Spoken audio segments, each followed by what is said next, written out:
नमस्कार दोस्तों, मैं दिनेश कुमार माइंड मंथन में आपका हार्दिक स्वागत है। दोस्तों, ये वीडियो उन साथियों के लिए बहुत ही महत्वपूर्ण होने वाला है जिन्होंने बीएड, एसटीसी, रीट वगैरह की एग्ज़ाम दी लेकिन उनका चयन अभी तक सरकारी विद्यालयों में नहीं हुआ। उनके लिए राजस्थान सरकार ने एक बहुत ही महत्वपूर्ण योजना लॉन्च की है, विद्या संबल योजना। पहले इस योजना के तहत सेवानिवृत्त शिक्षकों को लिया जाता था गेस्ट फैकल्टी के रूप में, लेकिन इस साल यानी आज का जो नोटिफिकेशन है उसके अनुसार ऐसे साथियों को भी इसमें लिया जाएगा जिन्होंने कहीं पढ़ाया नहीं है और उन्होंने बीएड किए हैं या वो प्राइवेट स्कूल में पढ़ा रहे हैं।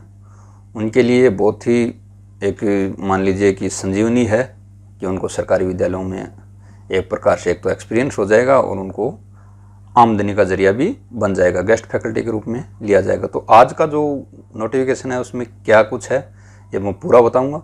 इस गेस्ट फैकल्टी में कितना मानदेय मिलेगा इसके बारे में मैं बात करूंगा। इसमें क्या क्या योग्यताएं हैं उसके बारे में मैं विस्तार से चर्चा करूंगा। इसमें चयन किस प्रकार से होगा वो भी मैं बताऊंगा। तो दोस्तों, आपसे निवेदन है कि ये वीडियो ऐसे साथियों के साथ ज़रूर शेयर करें जिन्होंने हाल ही में बीएड, एसटीसी, रीट आदि की एग्ज़ाम दी हैं और दुर्भाग्य से उनका चयन नहीं हुआ, लेकिन उनके पास अब एक सुनहरा मौका है कि वो सरकारी विद्यालयों में एक अच्छे मानदेय पर पढ़ा सकते हैं गेस्ट फैकल्टी के रूप में। तो चलो चलते हैं, मैं अपने कंप्यूटर की स्क्रीन पे पहले तो इस नोटिफिकेशन के बारे में विस्तार से चर्चा करता हूं, फिर मैं कुछ ज़रूरी बातें आपको बताता हूं। तो आप देख रहे हैं कि कार्यालय निदेशक माध्यमिक शिक्षा राजस्थान बीकानेर का ये जो नोटिफिकेशन है और ये आज यानी दिनांक 11 जून 2022 को जारी हुआ है। और किन के लिए जारी हुआ है? ये है 4 अधिकारियों के लिए जारी हुआ है मुख्य रूप से। पहला है मुख्य जिला शिक्षा अधिकारी एवं पदेन जिला परियोजना समन्वयक समस्त जिले और जिला शिक्षा अधिकारी मुख्यालय माध्यमिक शिक्षा समस्त जिले यानी डीओ सेकेंडरी और सीडीओ इनके लिए, और प्रधानाचार्य महात्मा गांधी राजकीय अंग्रेजी माध्यम विद्यालय समस्त यानी एमजीजीएस के जितने भी प्रिंसिपल हैं उनके लिए, और प्रधानाचार्य राजकीय अंग्रेजी माध्यम विद्यालय समस्त यानी अंग्रेजी माध्यम के जितने भी विद्यालय हैं उनके प्रिंसिपल्स को यह नोटिफिकेशन दिया गया है, या इसको आदेश मान सकते हैं, ऑर्डर मान सकते हैं। विषय क्या दिया गया है? विद्या संबल योजना के तहत गेस्ट फैकल्टी के रूप में शिक्षकों को लगाए जाने के संबंध में दिशा निर्देश, यानी इसमें विस्तृत दिशा निर्देश प्रदान किए गए हैं। और इसमें क्या है, तो इसमें जो पहला पॉइंट है, पहले तो मैं इसकी जो भूमिका है वो मैं आपको बता देता हूँ। ये भूमिका है इसकी। इसमें क्या क्या दिया गया है? वित्त यानी सामान्य वित्त एवं लेखा नियम राजस्थान सरकार के प्रासंगिक परिपत्र दिनांक 30 मार्च 2021 द्वारा जारी दिशा निर्देशों एवं शासन की प्रासंगिक पत्र दिनांक 7 जून 2022 द्वारा प्रदत्त स्वीकृति के क्रम में महात्मा गांधी राजकीय अंग्रेजी माध्यम विद्यालयों और राजकीय अंग्रेजी माध्यम विद्यालयों में विद्या संबल योजना के अनुसार निजी अभ्यर्थियों एवं सेवानिवृत्त शिक्षकों को गेस्ट फैकल्टी के रूप में लगाए जाने के बाबत निम्नानुसार निर्देश प्रदान किए जाते हैं। देखो, विद्या संबल योजना ये सभी प्रकार के विद्यालयों के लिए है। इसमें पहले जो निर्देश थे उनमें ये था कि जो भी शिक्षक रिटायर हो गए हैं यानी सरकारी सेवा से रिटायर हो गए हैं या सेवानिवृत्त हो गए हैं उनको एक गेस्ट फैकल्टी के रूप में लिया जाएगा। लेकिन आप जानते हैं कि 60 साल की उम्र तक कोई व्यक्ति काम करता है तो उसकी बहुत कम इच्छा रह जाती है ये वो दोबारा उस विभाग में काम करे, वो भी आराम करना चाहेगा। तो बहुत कम शिक्षक हैं इसमें उन्होंने रुचि ली है, तो ये अब जो निजी विद्यार्थी हैं उनके लिए भी खोल दिया गया है।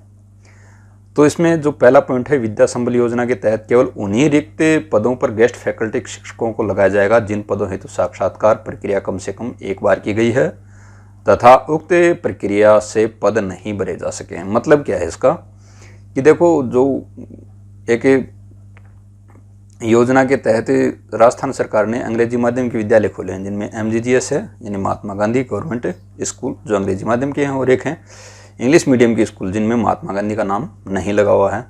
एक तीसरे प्रकार के जो स्कूल थे जो पहले खुल गए थे, मॉडल स्कूल जिनको बोलते हैं विवेकानंद मॉडल स्कूल, वो इसमें नहीं है। अभी तो एमजीजीएस और अंग्रेजी माध्यम के विद्यालय हैं।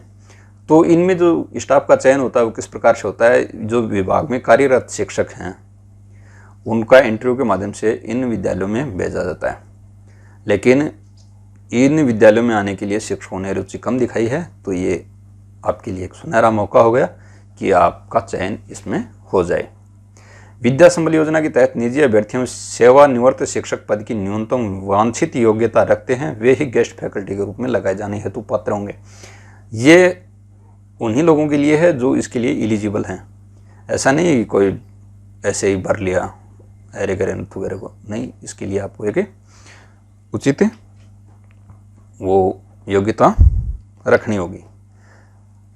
पदवार न्यूनतम वांछित योग्यता क्या है इसके बारे में एक विस्तार से बताया गया टेबल बना करके, इसमें जो किस प्रकार है। इनमें कितने पद हैं?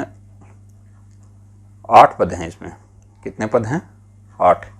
और 8 पद में जो पहला है व्याख्याता, जिसको हम लेक्चरर बोलते हैं, और वो भी बायोलॉजी का।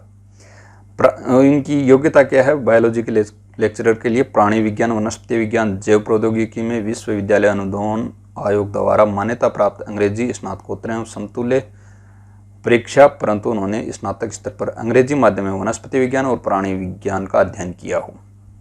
और जो प्रशैक्षणिक योग्यता है वो बीएड की हुई हो। मतलब क्या है कि उसने पीजी यानी पोस्ट ग्रेजुएट किन किन से किया हुआ हो, वो प्राणी विज्ञान से कर सकता है, वनस्पति यानी जूलॉजी, बॉटनी और बायोटेक्नोलॉजी से किया हो। इन्हें 3 में ही पीजी किया हो, लेकिन उसने यूजी स्तर पे बॉटनी और जूलॉजी का अध्ययन अंग्रेजी माध्यम में जरूर किया हो। और इसकी जो प्रशैक्षणिक योग्यता है वो क्या है? बीएड, यानी उसने बीएड कर रखी हो। व्याख्याता भौतिक, रसायन विज्ञान और गणित, इनके लिए उन्होंने यूजी के साथ साथ में इन विषयों में, जैसे भौतिकी है तो भौतिकी में पीजी किया हुआ हो, यानी फिजिक्स में पीजी किया हुआ हो, रसायन विज्ञान यानी केमिस्ट्री में पीजी किया हुआ हो, तो उनके लिए इसमें चयन किया जा सकता है। और इसकी प्रशैक्षणिक योग्यता है वो क्या है? बीएड है। फिर है वरिष्ठ अध्यापक। वरिष्ठ अध्यापक यहाँ पे 5 लिए जाएंगे। कितने लिए जाएंगे? 5। अंग्रेजी, हिंदी, गणित, तृतीय भाषा जिसमें संस्कृत, सिंधी, पंजाबी और जो भी अनुसूची 18 में जितनी भी भाषाएं हैं वो सब इसमें आई हुई हूँ। सॉरी, अनुसूची 8 में जितनी भी भाषाएं हैं वो इसमें आई हूँ, उनके टीचर इसमें लिए जाएंगे। वैकल्पिक विषय के रूप में संबंधित विषय के साथ अंग्रेजी माध्यम में स्नातक या समतुल्य, इसमें यानी कम से कम ग्रेजुएशन की हुई हो अंग्रेजी माध्यम में, और बीएड वरिष्ठ अध्यापक के लिए यही है। फिर आते हैं अध्यापक। अध्यापक में आप जानते हैं कि लेवल 2 होते हैं, एक लेवल फर्स्ट और एक लेवल सेकंड। फर्स्ट लेवल होता है वो 1 से 5वीं तक पढ़ाने के लिए होता है। इसमें उसने एसटीसी या डीएलईडी किया हुआ हो, साथ में रीट की जो क्वालिफाइंग मार्क हैं वो प्राप्त किए हों, जिसकी अभी तक वैधता समाप्त नहीं हुई हो। अध्यापक लेवल द्वितीय के लिए है 2 ही प्रकार के अध्यापक लिए जाएंगे, एक तो अंग्रेजी पढ़ाने वाले और एक गणित और विज्ञान पढ़ाने वाले। न्यूनतम 50% अंकों सहित गणित अंग्रेजी संबंधित पद हेतु वैकल्पिक विषय के साथ में अंग्रेजी माध्यम में स्नातक। और इसमें जो दिया गया है बीएड, डीएलईडी, न्यूनतम अंकों के साथ रीट लेवल द्वितीय परीक्षा उत्तीर्ण जिसकी वैधता अवधि समाप्त नहीं की गई है। यानी कि पहले वैधता अवधि थी वो 7 साल के लिए थी, फिर 3 साल की, अब वो आजीवन कर दी है। तो जिन्होंने अब जो रीट का एग्ज़ाम दिया उनके लिए आजीवन है, तो उनको कोई समस्या नहीं है। और पहले वालों की उसकी बची हुई है 7 साल, तो वो इसके लिए एलिजिबल हैं। लेवल प्रथम की बात करें तो भी वो 50% अंकों सहित उच्च माध्यमिक समकक्ष परीक्षा अंग्रेजी माध्यम में उत्तीर्ण की गई। यानी लेवल फर्स्ट के लिए वो कम से कम 12वीं पास होना चाहिए शैक्षणिक योग्यता में, और प्रशैक्षणिक योग्यता में उसने कम से कम एसटीसी और रीट जो क्वालिफाइंग मार्क हैं वो प्राप्त किए गए हों, जिसकी वैधता अभी तक समाप्त नहीं हुई है। शारीरिक शिक्षक पीईटी यानी फिजिकल एजुकेशन टीचर है, उसकी किसी मान्यता प्राप्त बोर्ड से अंग्रेजी माध्यम में सीनियर सेकेंडरी अथवा समतुल्य परीक्षा, यानी जिसने 12वीं पास की हो, और सीपीएड और डीपीएड और बीपीएड वगैरह जो भी डिप्लोमा डिग्री है उसमें से किसी एक को किया हो। पुस्तकालय अध्यक्ष जिसको हम लाइब्रेरियन कहते हैं, किसी मान्यता प्राप्त बोर्ड से अंग्रेजी माध्यम में सीनियर सेकेंडरी अथवा समतुल्य परीक्षा, यानी उसने कम से कम सीनियर सेकेंडरी की हो अंग्रेजी माध्यम में, और उसके पास से पुस्तकालय अध्यक्ष का एक प्रमाण पत्र होना चाहिए, जो है पुस्तकालय विभाग में पुस्तकालय विज्ञान में प्रमाण पत्र, पुस्तकालय एवं सूचना विज्ञान में स्नातक, पुस्तकालय और सूचना विज्ञान में कोई भी डिप्लोमा डिग्री जो भी है एलिजिबल वो है। प्रयोगशाला सहायक यानी लैब असिस्टेंट, भौतिक विज्ञान, रसायन विज्ञान, जीव विज्ञान, सूक्ष्म जीव विज्ञान, जैव प्रौद्योगिकी, जैव रसायन विज्ञान, गणित में कम से कम 3 विषय वैकल्पिक विषय के रूप में लेकर अंग्रेजी माध्यम में सीनियर सेकेंडरी या समतुल्य परीक्षा, यानी जिसने कोई भी 3 विषय लिए हैं, जो हमारे 3 विषयों का एक ग्रुप होता है, जैसे कि PCM होता है, CBZ होता है, उनमें से किसी में भी 12वीं पास की हो अंग्रेजी माध्यम में, उसको किसी डिग्री डिप्लोमा की ज़रूरत नहीं है। अब सेवानिवृत्त अभ्यर्थियों के लिए क्या है इसकी बताने की ज़रूरत नहीं है, क्योंकि ये विभाग के कर्मचारी रह चुके हैं, तो इनके लिए वीडियो ज़्यादा इंपॉर्टेंट है भी नहीं, वो पूरी तरह से इसको देख लेंगे। फिर भी मैं बता देता हूँ कि वो इन जो ऊपर बताई हैं लगभग यही हैं, और इनमें रीट की बाध्यता नहीं होगी, इनके लिए रीट की बाध्यता नहीं होगी। जो एक लेवल फर्स्ट और लेवल सेकंड के लिए रीट की बाध्यता थी, वो इनके लिए रीट की बाध्यता नहीं होगी। और ये 65 साल तक की उम्र के तक ही ये गेस्ट फैकल्टी के रूप में रह सकते हैं। यदि की आयु ज़्यादा हो गई है तो ये एलिजिबल नहीं होंगे। चयन प्रक्रिया, अब जो सबसे महत्वपूर्ण बात आती है कि वो गेस्ट फैकल्टी के रूप में चयन प्रक्रिया कैसे की जाएगी, क्या प्रोसेस अपनाया जाएगा उसके बारे में। तो विभाग में पूर्व में कार्यरत शिक्षकों के महात्मा गांधी अंग्रेजी माध्यम विद्यालयों में साक्षात्कार के माध्यम से पदस्थापन उपरांत स्वीकृत पदों में से रिक्त रहे पदों पर विद्या संबल योजना के तहत गेस्ट फैकल्टी निजी अभ्यर्थियों सेवानिवृत्त शिक्षकों की नियुक्ति की जा सकेगी। ये तो मैंने पहले ही बता दिया था कि सेवानिवृत्त शिक्षक और जो भी प्राइवेट स्टूडेंट हैं उनको भी इसके माध्यम से लिया जाएगा। इस गेस्ट फैकल्टी में निजी अभ्यर्थियों की नियुक्ति प्रक्रिया प्रधानाचार्य की अध्यक्षता में उनके अतिरिक्त 2 वरिष्ठतम शिक्षकों की कमेटी द्वारा महात्मा गांधी अंग्रेजी माध्यम विद्यालयों के स्तर पर की जाएगी। यानी क्या है, 3 लोगों की एक कमेटी बनेगी जिसमें प्रधानाचार्य हेड होंगे, यानी जो प्रिंसिपल हैं वो हेड होंगे, और उस विद्यालय में कार्यरत 2 वरिष्ठतम शिक्षक हो सकते हैं, वो व्याख्याता हों, हो सकते हैं वो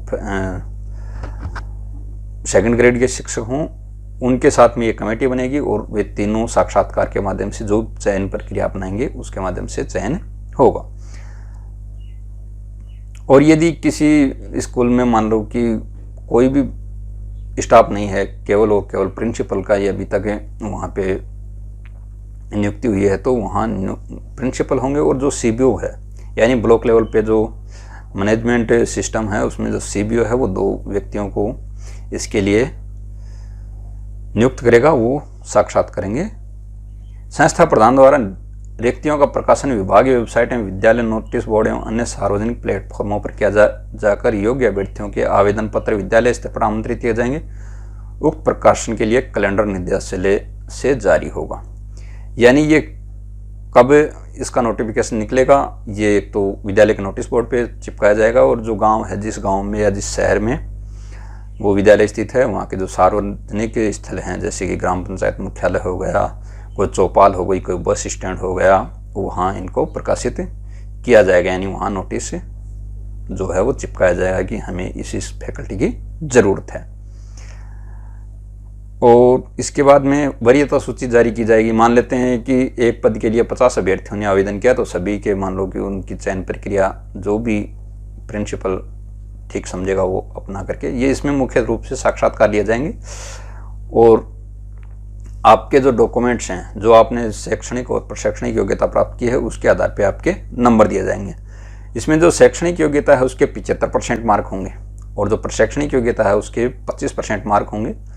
उनके आधार पर मेरिट बनाई जाएगी। फिर जो मेरिट बनेगी वो क्रमवाइज बनेगी। जैसे मान लेते हैं किसी अभ्यर्थी के 90 नंबर हैं शैक्षणिक और प्रशैक्षणिक में, फिर मान लेते हैं कि किसी का 88% है, किसी के 82% है, फिर उस आधार से जो सबसे टॉप है उसको लिया जाएगा।